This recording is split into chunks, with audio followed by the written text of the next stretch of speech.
Praise be to God. Hallelujah. It's Sunday again. Sasabihin ko nga po, it's Sunday. Lagi po kami meditate ni Sister Emma. Every Sunday po for Be Inspired, to inspire you before we expire. Amen. Diba? Yan ang Sister Emma. No? And ating pong tema po ngayon is Emmanuel. Emmanuel, God is with us. Allow me to share, brothers and sisters, bakit po pinangalan namin ito sa aming anak na bunso? Because during the time, nung ipinapanganak po siya, meron kami mga konting dilema, meron pong konting problema, meron konting trials, pero doon po namin nakita na ang Diyos ay buhay. Ang Diyos ay buhay. Then another one is, kasi po lagi pong pangalan ng aming anak ay merong Victor. Kahit po yung babae, walang Victor, pero merong V. No? Si Marivine, si Vicky Christine, Victor John, tapos Victor James. Tapos yung bunso po, sabi ko kay Sister Emma, paano naman yun? Bakit puro naman Victor, walang Emma? Kaya sabi ko, Victor Emmanuel. So, nandun na po yung Emma. Pero sa totoo po, doon po namin nakita kung paano ang presensya ng ating Panginoon.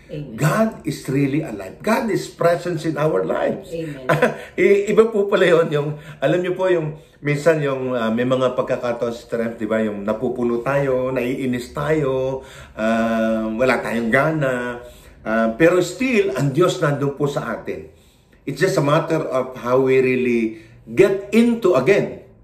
Parang kumbaga sa i-rewind uli, para the pinakamadaling is mag-recharge tayo, recharge, so that the presence of God will be always with us. Amen. Sabi po sa Matthew 1 verse 23, Sister Ems?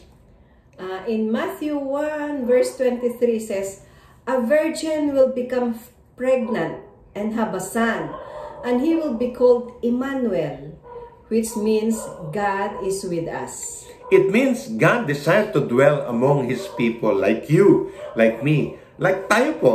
Not as a distant God, but as a loving and present Father.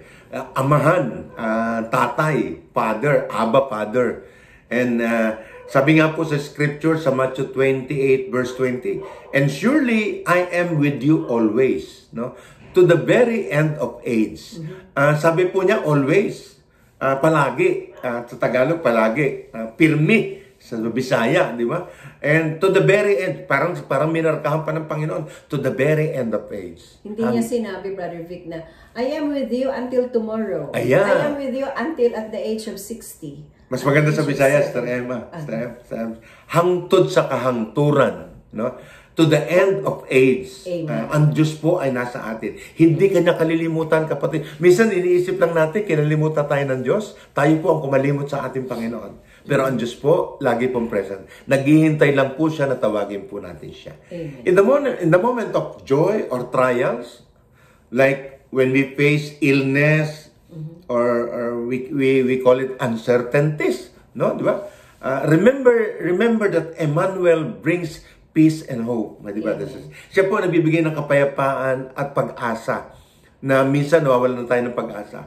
Call to God and God will give us hope. A person battling sickness, meron ko na may tao daw po na meron po nakikipaglaban sa sakit, no? And siya po ay natagpuan niya ang strength galing po sa ating Panginoon. Why? Because of God's presence. Ang Diyos naman po, ang talaga naman totoong pwedeng magbigay sa atin ng lakas. Wala na pong iba, di ba? Ang Diyos lang po ang pwedeng magbigay sa atin ng pag-asa. Sabi nga po, kalilimutan ka po ng lahat. Kalilimutan ka ng kaibigan mo, kalilimutan ka ng pamilya mo, kalilimutan ka ng mga kabarkada mo. Pero ang Diyos, hindi ka kalilimutan. Amen. Ang ganda ng kanta na yan. Hindi kita malilimutan. Hindi kita. Maalala ko, Brother Vic, di ba? Kadalasan yung kantang yan, pag may nililibing. So, ibig sabihin, hanggang sa kalibingan. Sa libingan niya, naalala pa rin siya ng ating Panginoon. Hanggat sa papunta na tayo doon sa kanyang kaharian. Amen. Alam naman natin, meron pang pangalawang buhay eh. Amen. Although di natin alam anong meron doon. Yes. That's why we need hope, we need faith, no?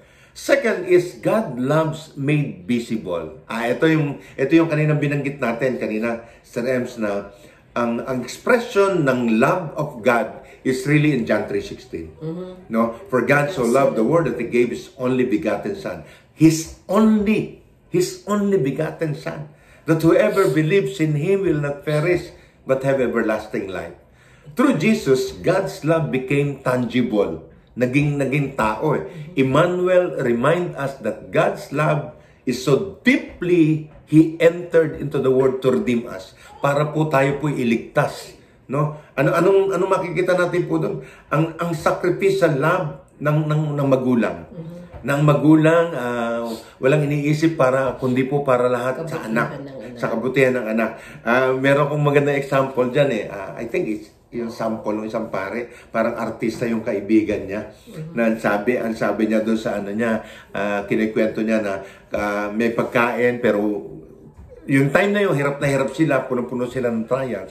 So may pagkain doon, sabi ng anak niya is, "Ma, di ka na, kain na." At sabi po ng mama, "Busog pa ako. Sige, mauna na kayo." Tapos pupunta siya sa kusina, iiyak na lang at iinom ng tubig. No? Meron pang isa maganda. Parents fried din. chicken. Di ba? Sabi niya, ang mama ko, paborito niya leeg. No, kasi kaya nung kumikita na ako, sabi nung kumikita na ako, bumili ako ng puro leeg ko at binigay ko kay mama ko na nagtaka yung mama niya, ba't puro leeg? Kasi mama, nung bata kami, hindi ka mahilig sa hita, sa pitso, puro leeg. Umiyak po yung mama. At sinabi po yung totoo.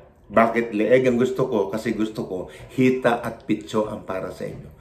Ganun ang description ng pagmamahal ng ating Panginoon sa bawat isa po sa atin. Because God loves you. Hindi ka niya pababayaan. May karamdaman ka ngayon? Meron kang problema ngayon sa relationship, sa financial? The hope is Christ. Ang sabi, ang pangako po niya, hindi ka niya kalilimutan, hindi ka niya pababayaan. Number 3, God walks with us in challenges. Ayun, kadugtong to yun. Kadugtong na pinag-uusapan po natin. Emmanuel is reminders that we never go alone in our struggles. God walk with us, offering guidance, strength, and comfort. Ano sabi niya sa Psalm 23 verse 4? In Psalm 23 verse 4, although Brother Vic, ang Psalm 23 one of my favorite. 4 lang yan. Okay. Oo. Kasi yung sa verse 4, ang sabi niya, "Even though I walk through the darkest valley, I will fear no evil, for you are with me." Nasa atin ng Panginoon. Sa gitna ng pagsubok, sa gitna ng difficulty, sa gitna ng trials, if you know that God is with you, oh my day, yes, of course, iiyak ka. Yes, of course, masasaktan ka. Of course. Tao lang tayo kapatid. Sa totoo naman, kailangan naman talagang, kumbaga ang pag-iyak natin, nakakasut din sa ating puso yun Pero ang Diyos... It is another form of prayer daw. Crying. So, nakita ko yun, Sister Ems, yung relationship sa Panginoon Kasi hindi mo naman maangkin na ang Diyos na sa'yo kung wala kang relationship sa Kanya. Amen. Di ba? When we face with the loss, such as death, yung mga mahal natin sa buhay, God's presence provide us a solace and hope to endure that grief. Alam mo yun, yung pagdadalamhati, naalala ko tuloy si Lazarus, yung mga kapatid niya, di ba, iyak na pero binigyan pa rin po sila ng pag-asa. Ang Panginoon po nagbibigay ng hope po sa atin at nagbibigay ng strength sa atin during our trials. Yun ang pangako po niya, even though I walk through the darkest of valley, I will fear no evil because God is with me. Amen. Dahil ang Diyos nasa akin po. Amen. Amen? Praise God. Hallelujah. Number 4, God promise of redemption. Redemption is salvation. No? Yung para bang, ang tawag dito, kaluwasan sa Bisaya. Pagliligtas sa bawat sa atin. No? Ang reflection natin dito is, Emmanuel is not only reminders of God's presence, but also His promise of eternal life and redemption through Christ Jesus. Yung pagkamatay po ni Jesus, pagkakapako po sa krus ng ating Panginoong Jesucristo, yun po ang ibig sabihin ng pagliligtas sa atin. Amen. No? John 1 verse 14, the Word become flesh and made dwelling among us. Yun po yung isang kamag-anak ng John 3:16 ang salita ng Diyos ay naging tao.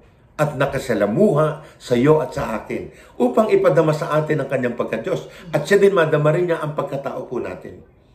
The transformation of a sinners ng makasalanan po into a servant God highlight how Jesus, Emmanuel, brings new life and purpose to those who accept Him. Pagka po tinanggap natin ang ating Panginoon, sa totoo lang, meron kong nabasa nung last 3 days lang yon. Isang artista na punong-puno ng bisyo, isang artista na punong-puno ng kalokohan, drugs, babae, everything. Pero yung wife po hindi po tumigil. Hindi tumigil ng pagdadasal na one day, isang araw po, matatagpuan ng ating Panginoon. Yun po natagpuan. Sabi niya sa sarili niya, grabe. Alam niyo, sa totoo lang po, nung kinikwento niya, yung pinagdaanan ko po ay, hindi ko po yun, what to call this, hindi ko pinangihinayangan. Ang pinangihinayangan ko, inaksaya ko yung pinagdaanan ko. Oh wow, sabi ko, wow, this is something. Ang redemption ng ating Panginoon. Ang question doon is, kung tutugon tayo. Amen. Kung tatawag tayo. No. Kasi kasi hindi mo inaccept si Jesus, wala eh. Kasi meron po tayong free will. The best God's love that gave for you and for me, yung pong kalayaan po natin na pumili. Ayaw mo kay Jesus? It's alright. Susundan ka pa rin ng ating Panginoon. Ano yung paborito ko? 1,000 steps away from God. We need only 1 step to accept Him again. Again, sasabihin ko po, again. Let us say, na-renewed ka na, nag-backslide ka. Go back. And God will embrace us and give us the Emmanuel. God is with us. My brothers and sisters. Amen. The fifth and the last, God with us through the Holy Spirit. Ito po yung napakapaborito po ng ating Santo Papa, Pope Francis. You are the current of the church. Kayo daw po na nakatanggap ng banal na Espiritu, kayo daw po ay kuryente ng simbahan. You know, my brothers and sisters, sometimes nag-wonder ako sa sarili ko mismo. Why Pope Francis is so eager for us to experience the baptism in the Holy Spirit? Why? Because he himself, ayon sa kwento, I don't know kung tama po yung kwento. Ang aking pong narinig na kwento, during the time na siya po ay bishop pa lang, hindi siya nagpakilala na umattend po siya ng isang Life in the Spirit seminar at siya po ay nakatanggap ng banal na Espiritu, na bautismo ng banal na Espiritu. At doon lang daw po niya naintindihan ang kanyang pagka-bishop. Doon lang niya naintindihan ang kanyang pagkapare. Doon lang niya naintindihan bakit sa kanyang buhay ganito ang nangyari. Sa akin po, nag-reflect, totoo. Without the baptism of the Holy Spirit, I tell you, brothers and sisters, like last Saturday, doon sa outreach sa Marikina, yun po siya sabi ko po sa mga worker sa simbahan, we need to experience the baptism in the Holy Spirit. Emmanuel presence continues today through the Holy Spirit, my brothers and sisters, who dwells within us, guiding us, teaching us, empowering us. No? Yun ang ating yun ang pangako ng ating Panginoon. Sabi niya sa John 14 verse 16. In John 14 verse 16 says, "And I will ask the Father, and He will give you another advocate to help you and be with you forever." Ayun na naman. Ito po. Ako po, masyado po akong, ang tawag dito, lagi ko tinitingnan po yung mga details ng salita ng ating Panginoon. To help you and be with you forever. Forever. Hindi po, ano sabi si Terema? Ngayon lang. Bukas lang. Next week. No. Forever. Ibinigay niya sa ating banal na Espiritu upang makasama natin forever. I challenge you. Ikaw po na nakapakinig po nito, if you have not experienced first the baptism in the Holy Spirit, go. Look for a Life in the Spirit seminar, Baptism in the Holy Spirit seminar, a New Life in Jesus Christ seminar, Walking with Jesus seminar, and experience the baptism in the Holy Spirit. And you, like po kami ni Sister Emma, 38 years with the Lord. Kasi po kung ito po ay hindi po namin ni-enjoy yung baptism in the Holy Spirit, I tell you, brothers and sisters, hihinto na po kami. Amen. It will be end. In making difficult decision, the Holy Spirit gave us wisdom, peace, affirmation that God is with us. Amen. Amen. Kapatid, ang Diyos po nasa iyo, Emmanuel, Amen. is with us. So let us pray, brothers and sisters. But before we pray, Sister Ems, anong maibibili natin sa kanila? Ako po, maibibilin ko po, every day is Christmas. Sana po, hindi lang po pagpasko, kundi po ang Christmas po ay maging atin po every day. Ikaw ay Pasko. Pasko ng pagkabuhay. Pasko ng pagkapanganakan ni Jesus. Na ikaw maging Jesus para sa ibang tao. Magbigay ng pag-ibig, pag-asa, no, kapayapaan sa bawat isa. Magbigay ng tulong sa mga nangangailangan, my brothers and sisters. Amen. Mr. Ems? Ang sa akin is, Emmanuel, God is with us.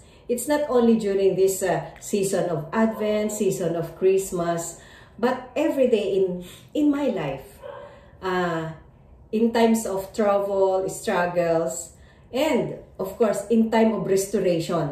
Amen. God is with us Amen. always, my dear brothers and sisters. So let us pray in the name of the Father, the Son, and the Holy Spirit. Amen. Lord God, thank you for the gift of Emmanuel.